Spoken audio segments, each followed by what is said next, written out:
Mungkin sampean nggak bayar atau apapun, aku nggak ngerti. Mereka masih ngancem dan semuanya apa nggak tahu. Dan sampai detik ini ya sekali lagi saya mohon maaf sekali lagi, saya belum terkonfirmasi dan tidak berani berbicara. Sudahkah para rentenir itu diurusi atau ada yang dijebloskan? Tidak ada. Makanya dia kebal. Dan dia akan melakukan itu berulang-ulang terus. Iya. Gitu loh Mbak. Jadi paham saya. jadi iya saya paham.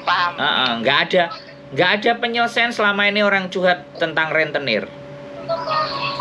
Yang ada cuman hati-hati ya buat teman-teman, jangan begini jangan begitu. Tapi bukti dan kenyataannya hari ini nanti cerita sama saya. Nanti 2 hari lagi coba, 3 hari lagi coba, pasti muncul karena sampean sudah cerita. Jadi sampean meluapkan isi hati dan unek-unek itu ya cuman di-sharekan aja. Yang ada netizen akan mungkin ya sekali lagi bilang ngono salahmu dewe ngono gini. Yang ada jadi kayak gitu. Makanya di situ saya merasa bahwa kekhawatiran saya adalah pada saat sampean tak kontenin kemudian naik di konten, di situ sampean baca komennya lebih depresi lagi. Itu loh, paham nggak sampean? Makanya di sini yang kembali lagi saya mau menaikkan konten-konten begini ini saya berpikir ulang. Saya bukan hanya sekedar cari uang dan semuanya. Makanya saya memilih konten itu yang dimana memberikan edukasi. Kalau ini tidak hanya, ini bukan sebuah edukasi. Ini bukan sebuah warning juga. Tapi cerita sebuah kecerobohan yang kita diamkan, nggak berani kita lawan, moyong, begitu loh Mbak, ya. Jadi sekali lagi saya berpikir ulang lagi untuk meng-up ini persoalan karena saya mau mencari anak-anak yang memang berani melaporkan para rentenir. Kita lihat hasilnya mau seperti apa. Baru disitulah ada gebrakan baru. Soalnya saya juga nggak pernah pinjam. Saya nggak jadi korban. Kalau saya jadi korban, saya yang ngegas. Nah, kenapa saya nggak jadi korban? Ya sekali lagi, saya tahu kapasitas saya di mana. Sehingga saya hanya jengah loh dengerin orang-orang. Gini, saya bukan bosen. Tapi saya tekankan, tujuannya ceritanya mau kemana? Kalau mau cuman warning sama teman-teman pun juga nggak usah dikasih warning, tahu hal-hal seperti itu, ya kan? Cuman persoalannya nggak ada yang berani ngelawan. Iya itu yang baru saya mungkin yang sekarang ini yang sedang saya pikirkan ya di sini konsekuensinya nanti saya melapor, konsekuensinya saya apabila berani itu terdampak dengan saya kerja atau tidak. Mungkin kalau mental saya untuk menghadapi anak-anak yang seperti ini, insya Allah saya kuat. Tapi untuk konsekuensinya ini loh, dengan ID saya sendiri di sini pasti akan bermasalah atau tidaknya. Walaupun saya ini mungkin kebanyakan di sini akan saya hadapi dengan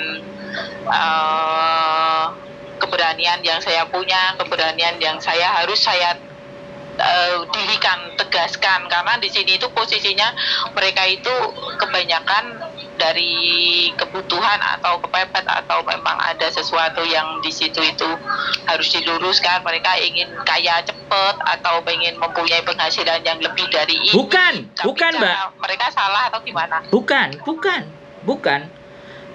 Posisi mereka itu bukan cari kaya cepat, bukan cari apa, tapi memang dia bisa memangsa Anda semuanya. Posisi dia itu menang. Gitu loh. Nah, kalau teman-teman semuanya bisa sadar bahwa kalau kepepet itu solusinya nggak ke situ, maka mereka tidak berdaya dengan sendirinya. Rentenir itu ada karena ada yang kepepet. Karena orang kepepet tidak mempunyai solusi. Nah, akhirnya makan teman. Bukan makan teman. Kalau sampean nggak mengajukan pinjaman sama dia kan sampean nggak kena. Ya mereka dengan lenggang, santai, buka. Siapa yang mau pinjem? Siapa yang mau pinjem? Siapa butuh duit cepat cair? Gadaikan dokumen Anda, loh. Gitu loh. Lah kalau kita laporan orang itu, kita nggak tadi korban, kita ngelaporin, itu ada dokumen begini-begini. Pertanyaannya, Anda korban bukan? Bukan. Ngapain lapor-lapor? Kurang kerjaan Anda.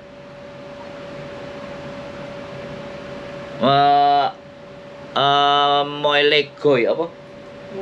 Molegoy, nggak usah dipedulikan orang yang kurang kerjaan. Nah, molegoy. Saya akan dianggap molego ketika saya membawa kasus ini karena saya bukan korban. Malah dituntut balik. Bisa nggak, Mbak? Ya jadi sekali lagi rentenir itu tidak berkutik kalau teman-teman sadar kemampuan finansialnya. Nah, yang harus kita lakukan adalah teman-teman sadarlah terhadap kemampuan. Jangan kejebak scam. Hati-hati dengan scam. Terus kalau ada persoalan di rumah tangga, di rumah di Indonesia, diajak diskusi orang-orang yang benar. Solusinya bagaimana supaya tidak memberikan solusi yang malah menghimpit. Makanya kenapa kita buka kayak gini itu sebelum terjadi ngomong gitu loh. Solusinya kayak gimana? Jadi kita selalu datang di saat sampai sudah di posisi buah si malakama. Sampai makan bapaknya yang mati, nggak dimakan ibunya yang mati. Bisa dipahami, Mbak? Jadi, makanya saya kasih tahu sekali lagi, saya sampaikan, saya bukan memarahi atau bukan apa. Ya sudah, ikhlas terima saja kalau cuma ceritanya begini. Jadi seolah-olah ketika orang yang nggak suka kita ngonten, yo kan? Weh ngonteno laporo karo YouTuber sampai 20 YouTuber ora bakalan menang. Nah, jatuhnya akan kesannya malah seperti itu. Jadi kalau kata Deddy Corbuzier, don't make stupid people famous. Jangan menjadikan orang bodoh jadi terkenal. Kita jadi orang bodoh, Mbak, kalau kayak gini. Betul, ya. Bukan sampean, tapi kita yang YouTuber yang menaikkan hal-hal kayak gini itu kayak orang bodoh gitu loh. Tapi nggak apa-apa, saya akan naikkan. Nggak apa-apa, orang mau nganggap saya bodoh, nggak apa-apa. Sampai suatu ketika saya ketemu orang yang benar-benar berani dan mempunyai bukti lengkap, saya akan menunggu orang itu gitu loh. Karena saya sendiri saya bukan korban gitu loh. Tapi ya sudah, nggak apa-apa, saya nggak berharap orang-orang teman-teman jadi korban. Tapi saya tidak bisa hanya berharap. Makanya saya berkarya, saya bikin konten, saya bikin pengalamannya teman-teman untuk yang lain supaya bisa belajar. Ya cuman begitu doang. Ya intinya kalau rentenirnya nonton konten kita ya ngakak. Bahkan ngancem balik. Udah cerita sama YouTuber berapa. Kelak yo moyong. Ya ngakak mereka. Gitu loh, Mbak. Nah, oke, sekarang solusinya dari persoalan sampean cuma ada 2. Kalau ngegas yaitu kalau nggak mau ngegas silahkan datang ke KJRI sama temennya atau paspornya siapa itu, ceritakan kronologisnya dengan sebenar-benarnya. Mudah-mudahan ada solusi dari KJRI. Yang pastinya ada. KJRI Sarul memberikan solusi terbaik buat teman-teman semuanya. Itu saja. Jadi saya mohon maaf, tidak perlu diperpanjang cerita kita, ya. Jadi daripada kita ngomong ngalor dan ngidul, sampai nanti malah tambah dibully sama netizenku. Nah, saya kan gak kepingin. Nah, makanya ini buat pembelajaran aja buat teman-teman semuanya. Biarlah saya saja yang dianggap bodoh, tapi jangan sampean-sampean semua yang dianggap bodoh. Saya koyoke gak lilo gitu loh. Kalau teman-teman itu dianggap bodoh karo koncone dewe, ya gitu loh. Saya tuh malah pengen goblokan saya aja, tapi jangan teman-teman. Biar itu aja sih. Jadi saya rasa pembicaraan kita cukup sampai di situ saja, Mbak mudah-mudahan sampean bisa menyelesaikan urusan. Tapi satu hal, pesan saya, kalau sampean berani hubungi saya, kita berangkat ke kantor polisi. Itu saja. Jadi sampean pertimbangkan ulang, sampean pikirkan ulang. Saya cukup akhiri karena istri saya juga hari ini libur. Tadi tak oyok mau beli es campur. Jadi dia sudah nggak tahan, nanti ngajak keluar. Jadi saya akhiri dengan mohon maaf. Nanti kalau suatu ketika sampean berpikir berbeda, sampean hubungi saya lagi. Bisa dipahami Bu? Bisa. Oke. Bisa, baik. Nanti saya kirim videonya dulu ya. Nah, jadi biar saya lebih belajar lagi, mau dibawa kemana, mau seperti apa, gitu aja. Ya, baik. Nah, Terima kasih. sehat selalu buat sampean. Matur sembah nuwun sudah mau berbagi cerita. Tetap gitu Siap, aja. baik. Terima kasih Bu ya, sembah nuwun. Ya. Assalamualaikum. Sama-sama. Salam. Bojoku. Apa we? Liar.